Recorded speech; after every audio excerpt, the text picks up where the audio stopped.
Assalamualaikum warahmatullahi taala wabarakatuh. Alhamdulillahi rabbil alamin.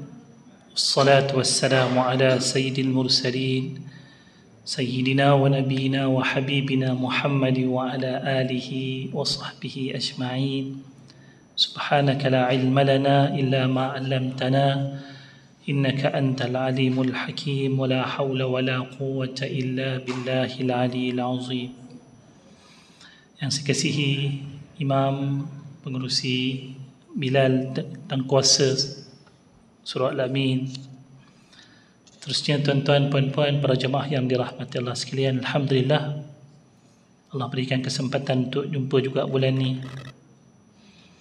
Inilah masa yang saya ada untuk tuan-tuan. Kalau tak, jumpa lepas Ramadan lah. InsyaAllah. Apa yang Allah Subhanahu Wa Taala susunkan mudah-mudahan adalah kebaikan untuk kita semua, insyaAllah. Terutamanya untuk kita sama-sama saling mengingatkan diri kita tentang apa yang menjadi kewajipan dan juga tanggungjawab kita, terutamanya terhadap Allah, serta dunia yang telah pun diwariskan kepada kita ini.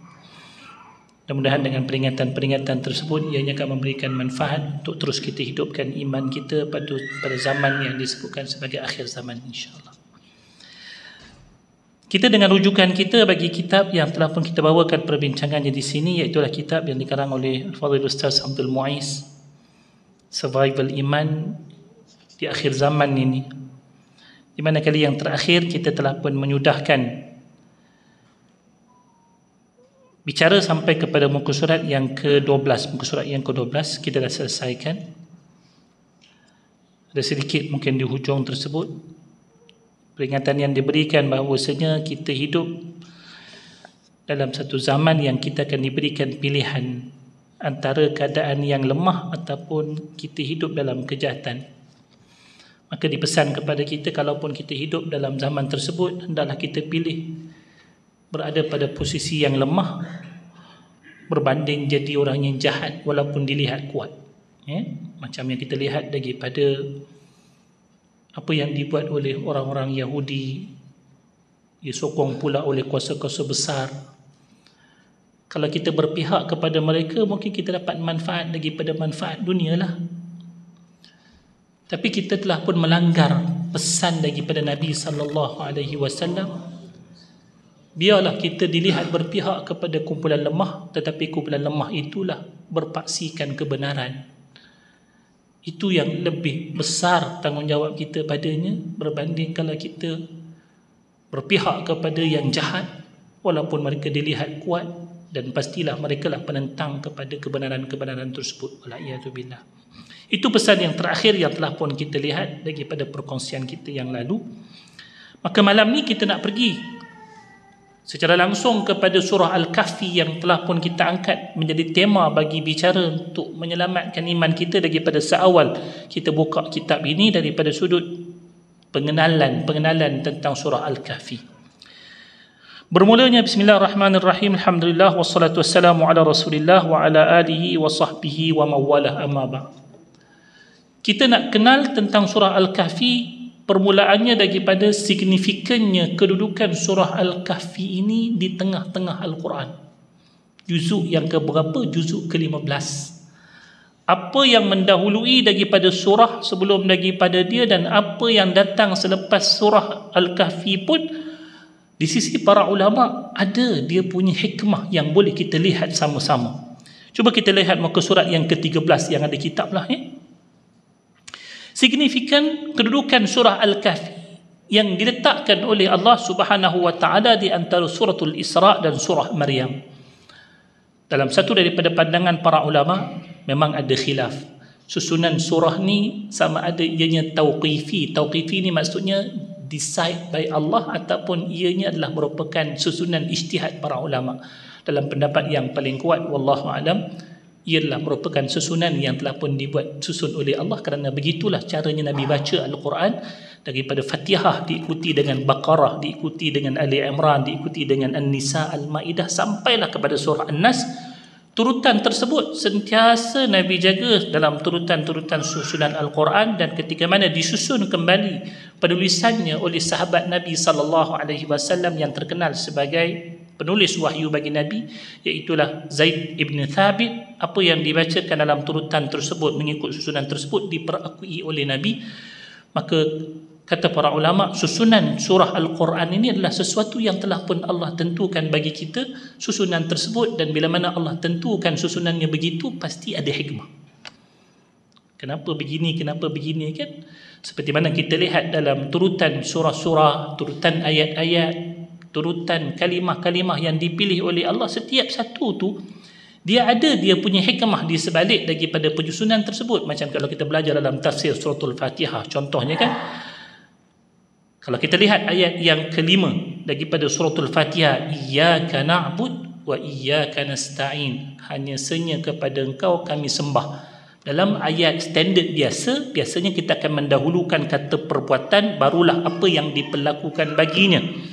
Tetapi di sini didahulukan sembahan tersebut, maksudnya apa yang disembah itulah Allah, didahulukan berbanding dengan sembahan yang kita sebutkan na'bud. Kenapa? Sebab di situ nak menunjukkan kepentingan apa yang kita ikhlaskan sembahan kita kepada Allah. Iyyaka tu lebih penting daripada kita sembah. Sebab ada orang sembayang juga contohnya kan, tapi digagal untuk nak mengesakan Tuhan, mentauhidkan akan Tuhan.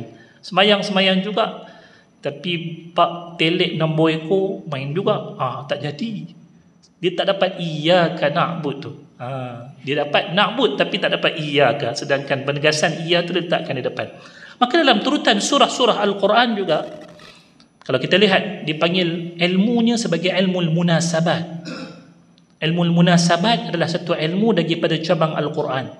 Kemunasabahan, duduk letak sesuatu, tak kiralah kalimah, ayat, surah, ianya ada pengkhususan yang diberikan oleh para ulama untuk diperhatikan bahagian ni. Salah seorang ulama yang terkenal dalam ilmu munasabah iaitulah Al-Imam Ibn Ashur dalam tafsirnya Tahrir wa Tanwir. Cuma setakat ni saya tak jumpa lagi terjemahan Melayu. Nak baca tentang penulisan Al-Imam Ibn Ashur tentang ilmu munasabah ni, kena baca dalam tafsir dia, tafsir At-Tahrir wa Tanwir dalam bahasa Arab. Kita akan jumpa banyak apa yang dikongsikan oleh Al-Imam Ibn Ashur. Apa hikmah ayat ni berada selepas daripada ayat ni, ataupun sebelum daripada ayat ni? Apa hikmah kalimah ni diletakkan dulu, kalimah ni diletakkan kemudian? Kenapa surah ni datang dulu, datang kemudian? Maksudnya dia datangkan dalam bentuk hikmah. Kalau tuan-tuan boleh baca bahasa Arab seronok, banyak kita dapat lihat. Maka di sini dikongsikan, selain daripada itu, antara yang terkenal membawakan sudut pandang munasabah ni iaitulah Al-Imam Fakhrul Razi dalam tafsirnya Mafatihul Ghaib yang kita lihat Ustaz Abdul Muiz merujuk kepadanya. Dimulakan dengan surah Al-Isra, turut dikenali sebagai surah Bani Israel. Bagi tadi anak tanya, ayah siapa nama ayah kepada Nabi Yusuf? Nabi Yaqub. Kita kata Nabi Yaqub tu siapa dia? Nabi Yaqub itulah nama Nabi yang diberikan nama lain baginya, iaitulah Nabi Israel. Maka surah Al-Isra dikenali dengan nama surah Bani Israel, anak-anak Nabi Allah Yaqub. Pasal apa? Dalam surah ini menceritakan tentang perihal mereka daripada seawal muka yang pertama. Kalau kita lihat, wa ataina Musal kitaba wa ja'alnahu hudan li bani Israil alla tattakhidu min duni wakila, surah Al-Isra. Dzurriyyata man hamalna ma'anu, sampai Allah kata wa qadayna ila bani Israil. Kalimah bani Israil disebutkan dalam surah Al-Isra ini. Dinamakan surah Al-Isra sebagai surah Bani Israel oleh sebahagian daripada para sahabat Nabi sendiri, kerana dalam surah inilah yang banyak mendedahkan tentang sikap, sejarah kedegilan mereka zaman berzaman. Kalau kita lihat dalam sebutan Al-Quran berkenaan tentang kedegilan mereka tu banyak. Antaranya surah Al-Baqarah sendiri memang banyak ceritakan tentang kedegilan Bani Israel. Tetapi bahasa untuk menggambarkan kedegilan Bani Israel bagi saya lah yang paling ekstrim. Bukan ekstrim bagi sudut kata Allah tu ekstrim, tidak. Tapi yang paling dahsyat Allah gunakan terhadap mereka adalah dalam surah Al-Isra ini. Macam mana Allah sebutkan wa qadayna ila bani Israil la tufsidunna fil ardi marratain wa la ta'lunna 'uluwan kabira. Ayat ni bagi saya adalah merupakan penceritaan Allah terhadap kedegilan mereka itu pada tahap yang tertinggi. Kalau dalam surah-surah lain Allah cerita juga kedegilan-kedegilan mereka, tapi bahasa yang Allah gunakan tu dalam bahasa yang saya kira lebih rendah berbanding dengan apa yang Allah gunakan dalam surah Al-Isra ini. Maka apa yang telah pun Allah dedahkan daripada sikap dan juga sejarah kedegilan Bani Israel dalam surah ini sepatutnya memberikan kepada kita satu kejelasan tentang apakah sikap mereka dan apakah sikap yang patut kita ambil terhadap diri mereka. Di mana surah ini diturunkan sebelum berlangsungnya hijratul Rasul sallallahu alaihi wasallam. Apa dia? Surah ini Allah turunkan sebelum Nabi berhijrah. Kenapa? Sebagai satu persediaan untuk Nabi berhadap dengan manusia yang Nabi akan temui. Ramainya mereka itu di mana? Di bumi Madinah. Orang Yahudi kita boleh katakan hampir tak ada lah di bumi Makkah, sebab mereka telah pun mendapat signal daripada kitab mereka yang terdahulu bahawasanya Nabi yang dikatakan Nabi akhir zaman akan bergerak ke bumi Madinah. Maka mereka siap-siap tunggu dekat Madinah. Dia pembaca juga kitab dia. Dia percaya tentang pengutusan Nabi ini dan dia tahu tentang Nabi tersebut, ciri-ciri dia. Maka apa yang mereka tahu itulah mereka akan laksanakan terhadap diri Nabi dengan sangkaan mereka bahawa Nabi itu adalah daripada kalangan mereka, kalangan Bani Israel. Tapi bila mana Allah datangkan Nabi itu daripada kalangan Arab, memang dijadikan alasan lah untuk dia lagi tak ikut. Sedangkan sebelum daripada itu pun Nabi-Nabi daripada kalangan mereka pun mereka tak ikut juga. Cuba tanyakan kepada mereka sejarah Nabi mana yang mereka betul-betul ikut. Tak ada. Semuanya Nabi-Nabi yang diutuskan oleh Allah, setiap satunya akan ditentang. Dan ada yang sampai peringkat dibunuh seperti mana Nabi Yahya dan juga Nabi Zakaria. Maka surah yang diturunkan sebelum daripada Nabi SAW berhijrah itu sememangnya dibuat sebagai bekalan untuk Nabi nak menghadapi ahli kitab, khususnya tak kala mana menjelangnya permulaan fasa Madinah. Nabi sampai Madinah, dia punya provokasi tak berhenti-henti tuan-tuan, sampailah kepada tahun yang kelima yang merupakan kemuncak kepada provokasi mereka. Kalau daripada tahun-tahun yang awal, daripada tahun yang pertama sampai tahun ketiga, tahun keempat, dia lebih kepada kita panggil cakap belakang. Tapi bila sampai kepada tahun yang kelima, apa yang ada pada tahun yang kelima daripada hijrah?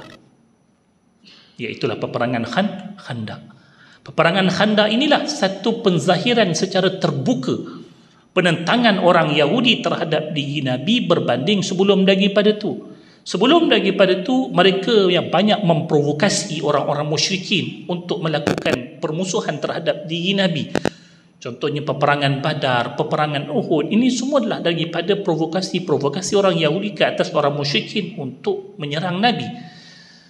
Maka bila mana mereka melihat dalam peperangan Uhud sedikit kemenangan yang dicapai oleh orang-orang musyrikin, keberanian itu mula datang. Sebab orang-orang Yahudi ini terkenal sebagai penakut paik. Orang Kedah kata penakut paik. Penakut paik ni memang penakut semua. Kalau dia tak yakin dia menang, dia akan berundur. Macam baru ni lah. Kalau nampak kata dia berundur tu, ketahuilah itu memang dia tahu dia tak boleh menang.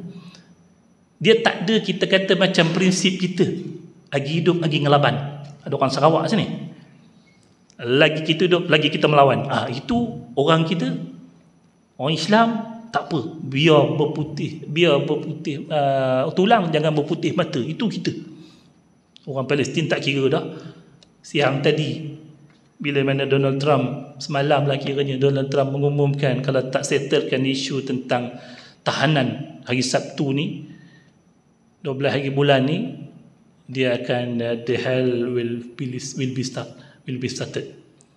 Neraka itu dah bagi dah amaran pertama, neraka akan dimulakan. Tiba-tiba neraka mula kat dia dulu, bakar dia. Ni dia bagi neraka nombor 2 pula, neraka akan bermula. Maka orang-orang Palestin bagi respon balas. Dan yang seronoknya budak-budak kecil 7 tahun, 8 tahun. Dia kata, dengar makan, aku nak jawab pada Donald Trump. Budak 8 tahun boleh jawab pada Donald Trump. Sebab apa? Sebab keberanian yang ada pada diri orang beriman ini sesuatu yang tak ternilai. Maka bila mana kita sebutkan orang-orang Yahudi ni, bila mana dia takut, dia takkan keluar. Dan teknik peperangan orang Yahudi pun yang dia boleh kena bantai dengan orang-orang Palestin pasal apa? Pasal dia takkan berperang. Orang-orang Palestin dah kenal dah dia punya strategi daripada dulu. Dia takkan berperang secara berdepan. Kalaupun dia berperang secara berdepan, dia ambil gambar 2-3 dah, lepas tu dia lari nyorok dalam kereta kebal. Tunggulah, nyorok dalam kereta kebal meletup lah. Itu je lah. Dia takkan pergi ke depan. Itu mereka. So strategi itu dah boleh baca. Kau hantarlah tentera hebat macam mana pun, elit tahap mana pun, dia punya conclusion dia cuma satu, dia orang takkan berperang. Kata Allah, la yuqatilunakum jami'an illa fi quram muhassanatin aw min wara'i judur. Allah tak pernah tipu. Geng-geng ni takkan berperang dengan kamu, kata Allah, melainkan dalam satu kampung yang berkubu ataupun di balik dinding-dinding. Apa benda pada signifikan dinding, dia akan bertahan di situ. Kalau kata dinding dia pada waktu kita kebal, duduk dalam kita kebal, takkan keluar punya. Kita yang dah faham strategi tu, kau tunggulah dalam tu, kau pergi letup lagi. Itu yang dikatakan orang-orang Palestin berani pergi kata jarak sifar, sebab orang tu takkan keluar. Kita dah faham, dia takkan keluar. So orang Palestin dah boleh baca dah, kau keluar kau mati. Dan dia takkan, kalau dia keluar pun dia takkan bergerak maju ke depan sebab ketakutan yang ada pada diri dia. Maka bila mana dia nampak orang musyrikin menang sikit, dia kata ada possibility untuk menang, itu yang dia pakat dengan orang musyrikin. Kamu datang daripada bumi luar, aku datang daripada bumi dalam, kita sama-sama berpakat untuk membentuk ahzab, sehingga berlakunya peperangan Khandaq, yang itu merupakan bentuk yang akhirnya menzahirkan perseteruan orang-orang Yahudi terhadap diri Nabi secara jelas berbanding sebelum daripada itu. Maka yang menariknya, tertib surah telah ditetapkan oleh Jibril secara tauqifi. Ini saya sebutkan tadi, ada juga yang kalangan para ulama yang tak bersetuju dengan pandangan ini, tapi majoritinya setuju. Tauqifi ini maksudnya sesuatu yang ditentukan oleh Allah Subhanahu wa taala. Lawan kepada tauqifi apa dia? Ijtihadi. Ijtihadi maksudnya ijtihad para ulama. Tauqif ni sesuatu yang Allah tentukan bagi. Maka sudah pasti susunan surah ke surah, ayat ke ayat, bila mana Allah tentukan, pasti ada mesej-mesej yang Allah nak sampaikan pada kita. So kalau siapa-siapa yang pergi belajar kepada ilmu tadabbur, kenapa kita belajar ilmu tadabbur? Sebab renungan-renungan kita terhadap setiap daripada kalimah, ayat, surah inilah yang akan memberikan gambaran kepada kita. Oh, ini rupanya maksud yang Allah nak sampaikan. Pada sangkaan kita lah, hakikat sebenar Allah lebih tahulah. Ini rupanya hikmah kenapa susunan begitu dibuat begini oleh Allah Subhanahu wa taala. Oh, begitu nampak ayat surah Al-Fatihah, contohnya 7 ayat tu, kalau kita tanyakan kenapa ayat pertama itu, apa hikmah ayat pertama tu bismillah, ataupun apa hikmah di sebalik surah pertama itu surah Fatihah, mungkin tuan-tuan boleh jawab kan, sebab namanya pun Fatihah, pembukaan. Kalau kata Fatihah tiba-tiba buka kepada penamat, itu namanya khatimah. Itu antara yang mudah jawabnya lah. Tapi secara jujurnya ada lagi tak maksud-maksud yang lain banyak. Permulaan ayatnya bismillah. Kenapa permulaan dengan bismillah? Dan kenapa dimulakan ayat bismillah tu bukan dengan ayat yang lengkap, tapi dimulakan dengan ayat yang tergantung. Contohnya dimulakan dengan ayatnya dengan menyebut nama Allah. Kalimah dengan ni kata hubung. Kata hubung kalau dalam bahasa kita atau bahasa lain, mana ada orang bubuh awal-awal ayat, orang bubuh tengah-tengah ayat. Kenapa dibuat di awal ayat? Semua benda ni adalah ilmu munasabah, ilmu berkenaan tentang kesesuaian letak sesuatu kalimah ataupun ayat ataupun surah dalam Al-Quran yang disusun oleh yang maha bijaksana, iaitulah Allah Subhanahu wa taala. Okey, kalau kita lihat dalam Al-Quran, banyak kita jumpa Allah menyebutkan tilka ayatul kitab bil mubin, tilka ayatul kitab yang jelas. Ada yang kata wal Quranil Hakim, itulah ayat yang adanya kebijaksanaan padanya. Maka kalau kita lihat susunan atur ayat-ayat tu menzahirkan kebijaksanaan Allah yang sangat-sangat hebat. Tapi syarat dia, kita kena belajarlah ilmu tadabbur. Macam mana kita nak tengok hikmah. Dalam bahasa lain ada digunakan kalimah lataif. Lataif ni apa dia? Perkara-perkara yang tersembunyi daripada penglihatan zahir, tapi bila mana kita tengok, wah, hebatnya Allah susun Al-Quran. Maka sudah pasti susunan surah ke surah, ayat dan juga ayat mempunyai kaitan yang membawa mesej yang cukup-cukup signifikan yang kita nak lihat. Antaranya iaitulah, adakah di sana berlakunya kesinambungan antara dua surah?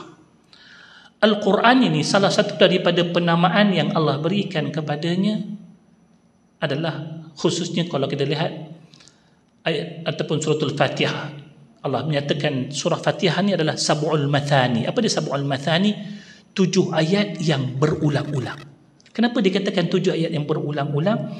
Salah satu sebab kepada surah Fatihah dikatakan ia 7 ayat berulang-ulang kerana perbincangan dalam surah Al-Fatihah ianya mungkin diulang dalam surah-surah yang lain tetapi dalam bentuk yang lebih detail. Sebaliknya surah Al-Fatihah adalah ibaratnya ringkasan. Antara satu ayat dengan ayat yang lain akan saling sokong menyokong. Kalau kita baca, ayat ni dekat sini, dia punya penjelasan dekat mana? Tu dekat sana. Contohnya tadi tu imam kita baca berkenaan tentang surah Luqman. Ya bunayya, pesan yang pertama, walaqad atayna Luqman al-hikmata an yashkur lillah wa yashkur fa inna yashkur nafsi. Sampailah kepada ayat yang pertama, la tusyrik billah inna syirka la zulmun azim. Ayat ni adalah merupakan penjelasan bagi firman Allah yang terkandung dalam surah Al-An'am yang Allah sebutkan, fa ayyul fariqaini ahaqqu bil amni in kuntum ta'lamun alladhina amanu wa lam yalbisu imanahum bidhulmin ulaika lahumul amnu wa hum muhtadun. Satu daripada firman Allah, Allah kata orang-orang yang layak untuk mendapat keamanan ialah orang-orang yang beriman dan tidak mencampur adukkan imannya itu dengan kezaliman. Para sahabat bila dengar ayat ni, semua pakat tanya, kami ni beriman, tapi agak-agak siapa di kalangan kami yang beriman ni takkan pernah buat zalim biar sekecil mana pun. Kita sendiri kita tahu diri kita ni kadang-kadang ada buat zalim kan pada orang. Maka Nabi SAW bila mana dapat pertanyaan sebegitu, Nabi jawab, zalim di sini bukan zalim yang kita faham dalam konteks kita buat jahat ke orang itu dan sebagainya. Itu juga sebahagian daripada maksud zalim, tetapi untuk kefahaman ayat tersebut ianya merujuk kepada firman Allah dalam surah Luqman, inna syirka la zulmun azim. Maksudnya siapa yang nak dapat keamanan ni ialah orang yang ada iman, yang tak pernah campurkan iman dia dengan bentuk kesyirikan biar sebesar mana, sekecil mana pun ia. Itu maksud yang kata zalim dekat situ. So bila kita sebutkan tentang surah Al-Kahfi yang datang selepas surah Isra, dua ayat ni ada tak perkaitannya? Kenapa Allah susun sebelum daripada surah Al-Kahfi surah Isra, selepas daripada surah Maryam? Ada tak apa-apa dekat situ? Maka kalau kita lihat apa yang dinukilkan daripada bicara Al-Imam Fakhruddin Ar-Razi, Imam Ar-Razi itu lebih popular nama yang kita biasa dengar, Imam Ar-Razi, dengan tafsirnya yang terkenal iaitulah Mafatihul Ghaib. Kitab Mafatihul Ghaib ni jilid dia cukup banyak. Kalau tuan-tuan beli, penuh satu rak tu, kalau kata tuan-tuan buat satu rak kan, kitab Fakhruddin Mafatihul Ghaib saja. Sebab ada sebahagian daripada para ulama tafsir sebut kitab Fakhruddin Ar-Razi bagi tafsirnya ini, di dalamnya itu ada segala-galanya kecuali tafsir. Faham tuan-tuan? Ini satu bahasa kiasan. Nak cerita je, Imam Fakhruddin Ar-Razi ni ketika mana dia mentafsirkan satu ayat, semua benda dia nak cerita. Sampai kadang-kadang 4 tafsir yang utama tu bagi sisi mereka lah terlepas. Sebab dia nak menghimpunkan keseluruhan pengetahuan yang dia ada daripada kefahaman ayat tu untuk satu-satu penjelasan yang sempurna baginya. Maka tafsir dia terhadap sesuatu ayat itu sangat-sangat panjang. So, kalau tuan-tuan ada dapat belilah tafsir ni, penuh. Saya pun tak mampu nak beli, mahal. Ada rezeki saya beli juga, berpuluh susun tafsir Mafatihul Ghaib. Cuma saya ada dalam bentuk inilah e-books. Itu saya ada.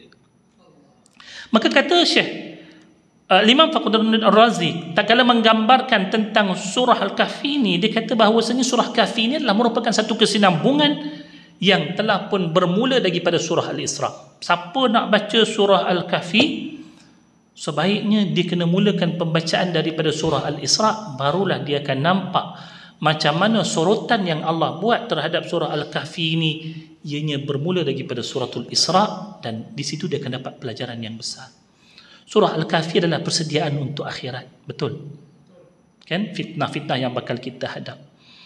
Surah Al-Isra cerita tentang apa yang bakal berlaku daripada ujian-ujian manusia di dunia, iaitulah kita akan berhadapan dengan manusia yang paling degil, yang namanya orang Yahudi. Itu permulaannya. Sebelum daripada tiba ujian-ujian yang namanya datangnya Ya'juj Ma'juj, datangnya Dajjal, ada manusia yang akan melakukan kerosakan-kerosakan yang awal sebelum datangnya kepala kepada perosak tersebut, itulah Dajjal. Siapa dia? Orang Yahudi. So kena baca surah Al-Isra. Itu antaranya. Begitu juga apa yang telah pun dinukilkan oleh Syekh Mutawalli Sya'rawi, seorang alim yang besar yang telah pun menerbitkan tafsirnya dalam bentuk pengkuliahan. Asal-asalnya di kuliah. Apa yang dikuliahkan itu kemudian dihimpunkan menjadi tafsir, dan tafsir beliau itu lebih dikenali dengan nama tafsir Sya'rawi. Saya juga suka baca tafsir beliau, juga suka dengar dia punya syarahan. Cuma nak faham dia punya syarahan tu, satu kena faham bahasa Arab, yang kedua kena faham bahasa Arab Pasar Mesir, sebab dia cakap dalam bahasa Arab Pasar Mesir. Seronok dengar sambil-sambil, kadang-kadang drive tu saya dengar dia punya kuliah tafsir dia, masya-Allah. Maka antara surah Al-Isra dan juga surah Al-Kahfi, ini yang dibuat kesimpulannya oleh Ustaz Abdul Muiz ni, memang dia kata ada kesinambungannya. Contohnya kalau kita dapat lihat beberapa poin yang di bawah datang, bagaimana surah Al-Isra ni sememangnya ada kesinambungan dengan surah Al-Kahfi. Betapa disinonimkan antara kalimah subhanallah dan juga walhamdulillah. Dekat mana? Awal surah Al-Isra mula dengan subhanallah, surah Al-Kahfi mula dengan alhamdulillah. Daripada awal tu lagi dah nampak macam mana dua surah ni berkait. Saya ulang balik kokok yang tak dapat poin tadi kan. Apa kesinambungan yang paling awal yang kita temui antara dua surah ni? Permulaannya adalah sesuatu yang berkesinambungan. Awal surah Al-Kahfi, awal surah Al-Isra dimulakan dengan subhanalladzi. Awal surah Al-Kahfi bermula dengan alhamdulillah. Allahu Akbar kat mana Ustaz?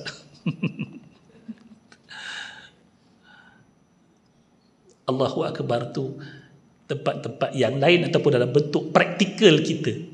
Lepas kita dapat melihat keberhasilan kita mengharungi segala bentuk ujian yang telah pun Allah susun bagi diri kita, maka di situlah kita akan lihat Allahu Akbar antaranya dalam surah Maryam, dalam surah Taha, tatkala mana kemenangan yang Allah berikan kepada mereka yang memenangkan agama Allah, antaranya Nabi Musa yang menewaskan Fir'aun. Maka di situlah kita akan lihat tatkala mana ahli sihir yang telah pun melihat kebesaran Allah tunduk kepada Allah dan juga tunduk kepada Nabi Musa alaihi salam. Qalu amanna bi rabbil alamin. Itu antara takbir-takbir yang terhasil. Dia punya susunan tu masya-Allah. Manakala seterusnya ditutup surah Al-Isra ini dengan tutupan tahmid juga, antaranya pada ayat yang ke-111, wa qul alhamdulillahi alladzi lam yattakhidh waladaw wa lam yakul lahu syarikun fil mulk, yang kita duk baca dalam kita punya wirid tu kan, itulah merupakan petikan daripada surah Al-Isra, yang mana ianya bermula dengan subhanallah, berakhir dengan alhamdulillah, sebelum dilanjutkan alhamdulillah itu pada surah yang kedua, iaitulah surah Al-Kahfi. Itu baru kita kata dalam sudut kalimah, belum lagi kepada penghayatan, konten, isi dan sebagainya. Begitu juga kalau kita lihat kesinambungan itu bermula dengan awal dan juga akhir surah Al-Isra yang terangkum dengan tasbih, serta tahmid ia boleh disahut dengan tahmid di permulaan surah Al-Kahfi yang kita dapat lihat daripada seawal ayat yang pertama. So ini perkaitan yang pertama antara surah Al-Isra dengan surah Al-Kahfi. Yang keduanya daripada sudut pengkisahannya, surah Al-Isra penegasan yang diberikan adalah berkenaan tentang Bani Israel yang kita sebutkan tadi. Daripada seawal muka surat yang pertama, kalimah Bani Israel telah pun disebutkan, dan fokus bagi surah Al-Kahfi adalah berkenaan tentang cerita Al-Kahfi. Dari sudut signifikannya, apa dia? Iaitulah disebutkan, itulah kesinambungan yang Allah Subhanahu Wa Taala bawakan dalam bentuk pengkisahan dua surah ini, di mana Allah Subhanahu Wa Taala hikmahnya menyampaikan mesej kepada umat Islam supaya setiap daripada kita mengenali akan musuh-musuh kita. Kalau kita lihat dalam surah Al-Isra, musuh kita adalah musuh yang datang daripada orang-orang Yahudi. Dalam surah Al-Kahfi, musuh bagi orang-orang Ashabul Kahfi yang 7 orang, siapa dia? Siapa dia musuh pada waktu tu? Orang yang cuba untuk merosakkan akidah. Iaitulah dalam, kalau kita buka dalam riwayatnya, seorang raja yang diberikan gelar Daqyanus kepada dia. Dialah yang menitahkan seluruh rakyat dia supaya menyembah yang lain daripada Allah, sedangkan anak-anak muda yang merupakan keturunan raja tersebut tak rela untuk menyembah selain daripada Allah sebab mereka telah pun kenal Allah. Maka mereka memilih dengan bimbingan daripada wahyu Allah, ilham daripada Allah, Allah perintahkan kepada mereka untuk pergi ke gua menyelamatkan akidah mereka. Fa'u ilal kahfi yanshur lakum rabbukum min rahmati wa yuhayyi lakum min amrikum mirfaqa. So kena kenal musuh. Musuh yang menganut kepercayaan kononnya Allah mempunyai anak. Ini dalam ajaran ahli kitab, sama ada orang Yahudi dan juga Nasrani, kedua-duanya memperakui benda ni, seperti mana yang telah Allah nyatakan dalam surah Al-Maidah, wa qalatil yahudu Uzairun ibnullah wa qalatil nasara al-masih ibnullah. Orang-orang Yahudi mereka mendakwa Uzair itu merupakan anak Allah, manakala orang-orang Nasrani menyatakan Al-Masih, iaitu Isa alaihi salam, itu merupakan anak Allah.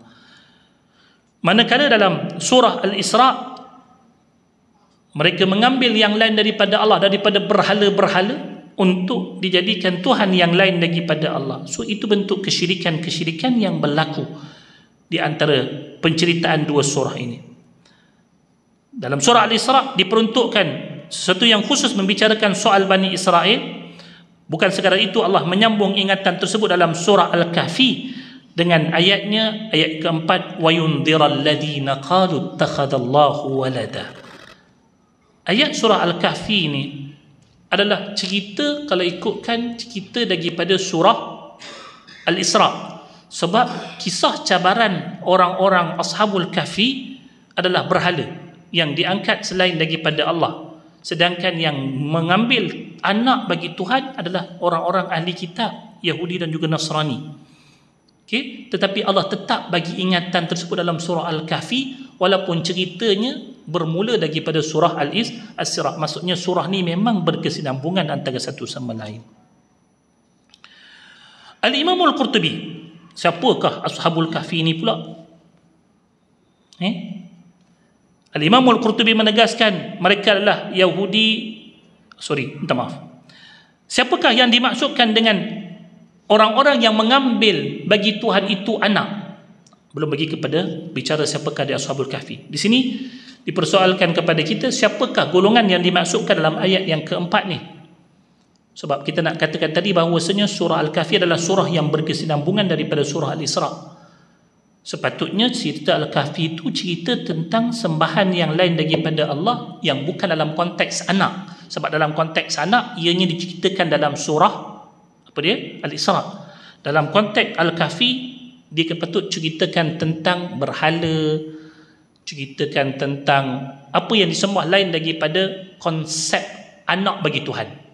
Tapi dibawakan pengkisahan ayat keempat ni, sekalipun ianya adalah kisah yang dirujuk kepada surah Al-Kahfi, maka kalau kita nak pastikan, Ustaz betul ke Ustaz cakap macam tu, benda tersebut adalah daripada apa yang dirujuk kepada surah Al-Isra, maka kalau kita lihat daripada tafsiran yang diberikan waktu disebutkan wa yundhiral ladina qalu ittakhadallahu walada, dan dia, yakni Allah, memberikan ancaman kepada golongan yang mengambil anak bagi Tuhan.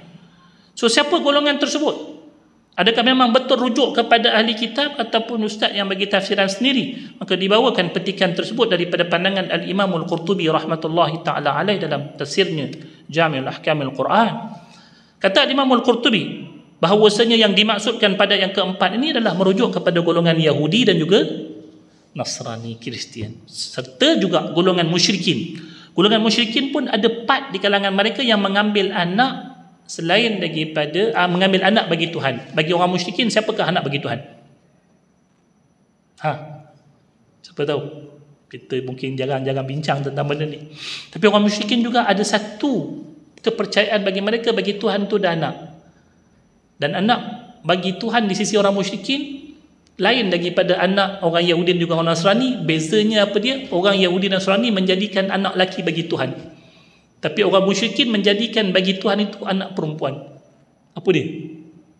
Malaikat. Orang musyrikin menganggap malaikat adalah merupakan anak bagi Tuhan. Itu kepercayaan orang musyrikin. Maka salah satu daripada sembahan mereka lain daripada Allah adalah malaikat-malaikat.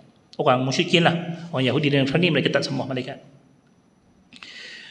Maka Yahudi mendakwa kononnya Uzair adalah anak Allah, manakala Kristian pula menganggap bahawasanya Isa adalah merupakan anak Allah. Ini kalau tuan-tuan buka dalam Al-Quran, ianya tercatat dalam suratul Ma'idah. Bilangan ayatnya sebentar. Saya macam tuan-tuan tahulah, saya hafal ayat tapi tak hafal nombor. Zaman saya dulu tak ada hafal apa nombor ni, cuma hafal ayat wa qalatil yahudu Uzairun ibnullah. Ayat yang ke surah Al-Ma'idah. Untuk tuan-tuan refer lepas ni, betul ke orang Yahudi pun menganggap bagi Tuhan? Okey, ayat minta maaf, surah At-Taubah ayat yang ke-30, juzuk yang ke-10, ayat yang ke-30 daripada surah At-Taubah. Allah kata wa qalatil yahudu Uzairun ibnullah wa qalatil nasara al-masih ibnullah. Dekat situ tuan-tuan dapat lihat memang Allah sendiri bagi tahu orang Yahudi klaim bahawasanya bagi Tuhan itu ada anak yang namanya Uzair, manakala orang-orang Nasrani mendakwa bagi Tuhan itu Nabi Isa alaihissalam. Maka di situlah Allah Subhanahu wa taala, bila mana mereka telah pun berbuat demikian, Allah menganggap bahawa Allah minta untuk kita anggap mereka itu sebagai musuh, sebab mereka telah pun mengadakan sesuatu yang sangat-sangat buruk bagi Allah Subhanahu wa taala, iaitulah mengadakan sesuatu yang lain daripada Allah untuk disembah bersama-sama dengan dia. Itu dinamakan sebagai syirik kepada Allah Subhanahu wa taala. Kita cuba habiskan surat 16 ni, habis tajuk ni insya-Allah. Kita lihat bagaimana apa yang telah pun dilakukan oleh dua golongan ni, terutamanya iaitulah golongan Yahudi dan juga Nasrani, sehingga Allah ingatkan kita tentang mereka, bahawasanya mereka itu perlu dijadikan sebagai musuh bagi kita, dalam erti kata possibility untuk mereka akan membawa kita kepada jalan kesesatan itu sememangnya terbuka luas. Dan itulah yang telah diperingatkan seawal daripada bacaan suratul Fatihah kita, ghairil maghdubi alaihim waladdallin. Dua-dua menyentuh tentang golongan Yahudi dan juga golongan Nasrani. Dan apa yang telah pun diberikan amarannya oleh Allah dalam ayat yang ke-120 surah Al-Baqarah, walan tarda ankal yahudu walan nasara hatta tattabi'a millatahum. Inilah merupakan peringatan yang telah pun Allah sampaikan kepada kita 1400 tahun yang dulu. Dan Nabi secara khususnya juga telah pun mendatangkan satu peringatan dalam hadis yang kita biasa dengar, latattabi'unna sunana man kana qablakum shibran bi shibrin wa dhira'an bi dhira'in hatta law dakhalu juhra dabbin lattaba'tumuhum. Hadis yang tuan-tuan lihat di bawah tu, hadis riwayat Bukhari Muslim dengan beberapa riwayat yang datang. Kita lihat bagaimana Nabi berikan peringatan kepada kita bahawasanya orang Islam satu ketika nanti akan ada kemungkinannya akan mengikuti jejak langkah dua golongan tadi, Yahudi dan Nasrani, yang kita tahu kalau kita tak jadikan mereka itu sebagai musuh, bukan kita nak cari gaduh dengan orang. Kalimah musuh ni kita kena lihatlah tahap dia. Tapi jangan pernah kata mereka ni akan jadi kawan kita. Itu je lah. Musuh tu bertahap. Kita faham ada musuh yang keras, ada musuh yang berlembut, ada musuh yang sederhana. Tapi jangan pernah kita kata kita jadikan dua-duanya tu kawan kita. Jadi kawan habis. Macam orang katalah, Kita tak pernah menganggap kata haiwan-haiwan yang liar tu jinak. Siapa yang duk anggap haiwan liar tu jinak, kau tunggu masa je lah. Walaupun orang kata bolehlah kita bela haiwan-haiwan yang liar tu macam kita bela kucing kan. Cuba bela rimau sekali ya. Usap-usap dia, mimisai dia, main-main, time-time dia jinak lah. Tapi time dia ngamuk nanti kau tak boleh lagi dah. So tahap bagi keganasan rimau tu pun dia ada level-level dia. Tapi kita pasti satu hari kalau kita tak jadikan dia sebagai sifat dia haiwan liar, jawabnya kita akan dengar. Macam itulah juga bila mana Allah meminta kepada kita untuk letakkan sangkaan kepada golongan ini sebagai musuh. Siapa yang letakkan lain daripada sifat musuh, maka dia cari pasal. Itu je. Sebab Allah sendiri suruh kita letakkan sebagai musuh. Jangan pula kita kata, janganlah zaman sekarang ni dah moden dah, janganlah letak buruk sangka dekat geng-geng tu. Dia orang dah harapannya dia baik. Tuhan lagi tahu tentang dia orang daripada kita. Tolonglah accept this reality. Dan kalau kita cuba nak mengambil hati mereka dengan harapan mudah-mudahan dia akan berbaik-baik dengan kita, bila mana kita dah mula bertoleransi dan kemudiannya membenarkan apa yang tak sepatutnya kita benarkan, adakah mereka akan reda dengan kita? Allah dah bagi tahu takkan. Buktinya apa dia? Orang Islam dah buat baik pada orang Yahudi bukan sekejap. Saya dah cerita daripada sejarah 1928 ketika mana mereka mendarat di bumi Palestin. Shimon Peres, saya kenal, antara pemuka Yahudi yang terkenal, membantai umat Islam. Satu ketika dulu dialah antara yang mengemukakan permohonan untuk mendapatkan kerakyatan di Palestin. Minta kerakyatan Palestin supaya dia dapat berteduh, dapatlah keselamatan di hidup kat sana. Tapi bila dia dapat tanah dekat Palestin, dialah jadi pemuka yang utama untuk bawa orang Yahudi bantai kembali orang Palestin. Ini memang jenis orang tak, bukan kata takat kacang lupakan kulit. Kalau ada bahasa peribahasa yang lebih dahsyat daripada tu, Allah alam lah. Saya bukan orang bahasa sangat, tapi kalau ada peribahasa yang lebih dahsyat daripada kacang lupakan kulit, orang macam Shimon Peres ni lagi dahsyat betul dibahasakan kepada dia. Maka di sinilah kalau kita lihat sebagai penutup bagi tajuk ni, kita perlu sedar bahawasanya Al-Quran sebagai petunjuk memang banyak mengingatkan kita. Sebelum daripada saya lupa, tadi kita dah berikan perkaitan antara surah Al-Isra dan juga surah Al-Kahfi. Apa pula kaitan antara surah Al-Kahfi dan juga surah Maryam? Surah Al-Isra banyak cerita tentang Yahudi. Surah Maryam banyak cerita tentang Kristian. Maka Allah tetapkan pada surah Al-Kahfi ini peringatan untuk orang beriman supaya kita selamat daripada yang belah kanan dan juga belah kiri ni. Masya Allah. Itu Al-Quran punya strategi. Kalau kita baca tiga-tiga surah ni, kita akan nampak apa mauqif kita, apa pendirian kita bagi dua kumpulan manusia ini. Kedua-dua surah ini yang memberikan panduan bagaimana kita nak menanggapi dan juga menyantuni dua daripada kumpulan manusia ini mengikut kepada cara Al-Quran yang memastikan kita selamat. Kalau kita lagi daripada panduan tu, kita akan kena ngap dengan dua-dua kumpulan ini. Terakhirnya, kesedaran. Disebutkan apa dia? Kesedaran bagi kita untuk perbincangan hari ini, kita perlu sedar bahawasanya Al-Quran sebagai petunjuk telah banyak mengingatkan tentang ancaman daripada musuh yang amat licik. Bahaya yang datang daripada pakatan Zionis, Yahudi dan juga Kristian bukan semata-mata dalam bentuk persenjataan, tetapi ia datang dalam bentuk yang lebih halus melalui pemikiran, sistem, trend yang memaksa kita untuk hanyut bersama dengan agenda mereka. Orang kata, Ustaz baca kitab ni, Ustaz cakap tu, Ustaz maksudkan ke, ataupun Ustaz sekat baca tanpa Ustaz buat kajian? Saya dah sebutkan kajian master saya adalah antara satu daripada sub research saya adalah empat ini. Sebab saya menulis tentang orientalis. So satu daripada 4 bab saya tulis tesis tu, iaitulah dia panggil kaitan antara orang Yahudi dan juga orang Nasrani dalam menggerakkan orientalis. Saya kena baca buku yang ditulis oleh seorang ulama Islam, nama dia Syekh Abdul Rahman Badawi, yang memberikan saya biografi bagi semua pemuka-pemuka orientalis yang tebalnya 800 buku surat dalam bahasa Arab. Baca tiap-tiap daripada penama-penama dipanggil tokoh-tokoh orientalis yang utama, maka saya faham siapa di balik orientalis. Saya tahu siapa mereka, apa dia punya usaha dia, apa dia punya strategi dia, apa sebagainya.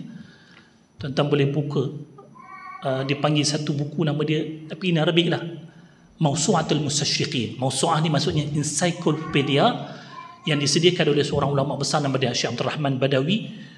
Dia senaraikan semua orientalis semenjak zaman berzaman, lengkap dengan biografi dia, untuk kita kenal pasti.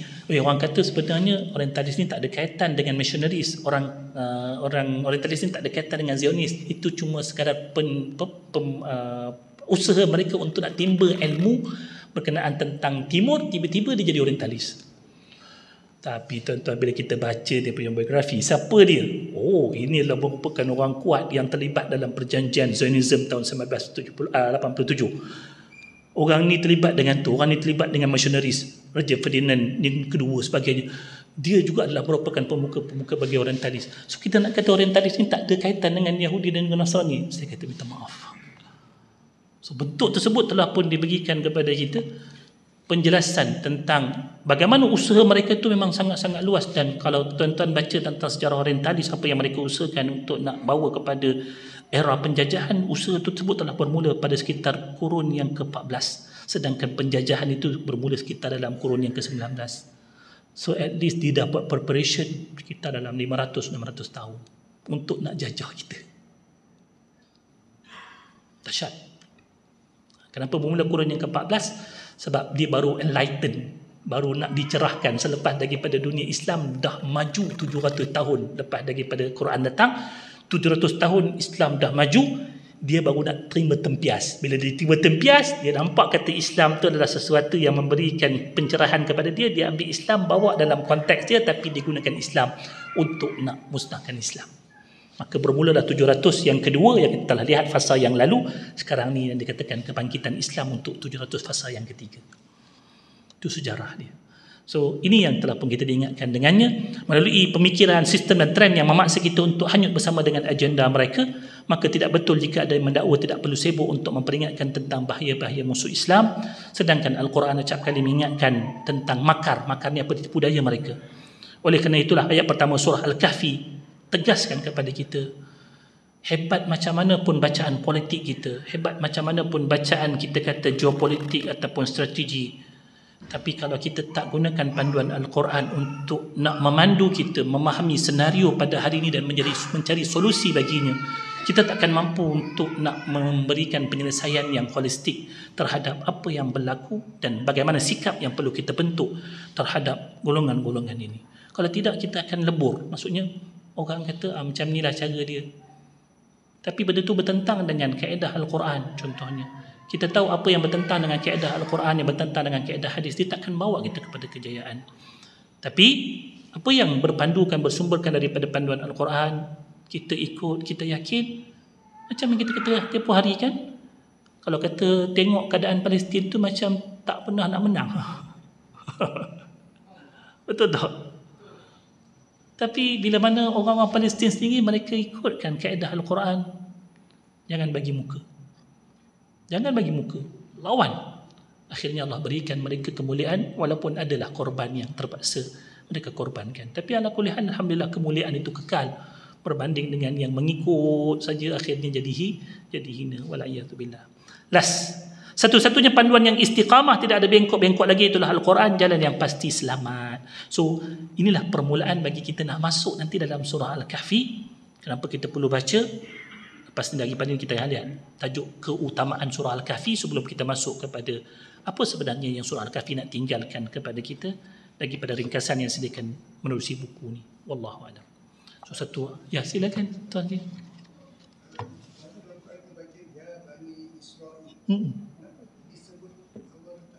Bani Israel, very good. Okay, very good. Okay. Allah dalam Al-Quran ada menggunakan beberapa panggilan terhadap golongan ini. Antaranya ya ahlul kitab. Contohnya la taghlu fi dinikum ghairal haqq. Wahai ahli kitab, jangan melampau dalam berpegang kepada benda yang bukan kebenaran. Tapi salah satu daripada penggunaan Allah terhadap mereka, Allah gunakan dengan kalimah ya Bani Israel. Allah maha tahu orang Yahudi ni majoriti mereka ni adalah hak jenis kepala batu, majoritinya. Tapi dalam kalangan mereka juga ada yang masih lagi berpotensi untuk disentuh. Maka ayat-ayat sebegitu, ia bukan untuk ditujukan hak kepala masam tu. Kepala masam tu ada bahasa yang Allah gunakan kepada mereka, ada tempat-tempat dia. Contohnya Allah sebutkan lu'inal ladina kafaru min bani Israil ala lisani Dawud wa Isa bin Maryam dzalika bima asaw wa kanu ya'tadun. Itu Allah gunakan kalimah laknat terus. Hak ni memang hak jenis kepala masam. Ayat 78, 79 surah Al-Maidah. Tapi untuk ayat yang ya Bani Israel, dalam Al-Quran 3 tempat Allah gunakan ya Bani Israel. Dan kita boleh tengok pada ayat sebelum daripada ayat 1, lepas daripada ayat 124, sebelum daripada tu ada 2 muka surat, satu muka surat yang atas bawah Allah gunakan ya Bani Israel. Allah gunakan 3 tempat dalam Al-Quran. Kalau kita lihat dalam tafsirannya, para ulama sebutkan penggunaan tersebut adalah bagi menyentuh hati orang-orang Yahudi yang masih lagi punya hati. Contohnya kalau kita lihat dalam insiden di bumi Palestin yang dijajah hari ini, terdapat segelintir daripada kalangan orang-orang yang berada di sana menentang keputusan yang dibuat oleh siapa dia? Netanyahu itu sendiri. Itu orang-orang yang bahkan sebahagian rabai-rabai yang baca kitab mereka, yang yakin dengan kitab mereka, mereka sangat-sangat marah. Sebab mereka kata apa yang dibuat oleh Netanyahu ni adalah satu perkara yang mempercepatkan kehancuran kita. Dia pun tahu kata dia akan hancur. Tapi dia kata kalau boleh biarlah lemah-lemah sikit. Tapi apa yang dibuat oleh Netanyahu tu memang dah jahat. Orang-orang macam ni lah yang Al-Quran nak sentuh hati dia. Sebab berlaku pada zaman Nabi SAW, memang ada di kalangan Yahudi yang akhirnya tersentuh hati dia masuk Islam. Antaranya iaitulah sahabat Nabi Abdullah bin Salam, antaranya Ka'ab ibn al-Akhbar. Ini antara orang Yahudi yang tersentuh dengan ayat Allah yang akhirnya dia menyertai Islam. So kita dakwah tetap kena dakwah nak. Hak yang kepada yang keras kepala pun kita kena dakwah, hak yang sederhana keras kepala pun kita kena dakwah, dan kepada yang lembut hati pun di kalangan mereka pun kita kena dakwah. Itu yang dibuat oleh Nabi SAW. Cuma selection ayat-ayat tersebut kita kena pilih. Itu kena pergi pula lah kepada ayat untuk jenis keras kepala nak bagi ayat apa, hak yang sederhana keras kepala nak bagi ayat apa, untuk hak yang lembut hati bagi ayat apa. So benda tersebut dia ada kaedah dalam dakwah yang kita perlu tekuni menerusi bimbingan Al-Quran. Jelas nah? Wallahu a'lam. Bismillahirrahmanirrahim. Alhamdulillahirabbil alamin. Wassalatu wassalamu ala sayyidil mursalin nabiyina Muhammadin wa ala alihi washabihi ajmain. Allahumma anfa'na bima 'allamtana wa 'allimna ma yanfa'una. Allahumma zidna ilma warzuqna fahma. Allahumma rabbana atina fid dunya hasanah wa fil akhirati hasanah wa qina adzabannar. Wa sallallahu ala nabiyyina Muhammad wa ala alihi washabihi wasallam. Alhamdulillahirabbil alamin.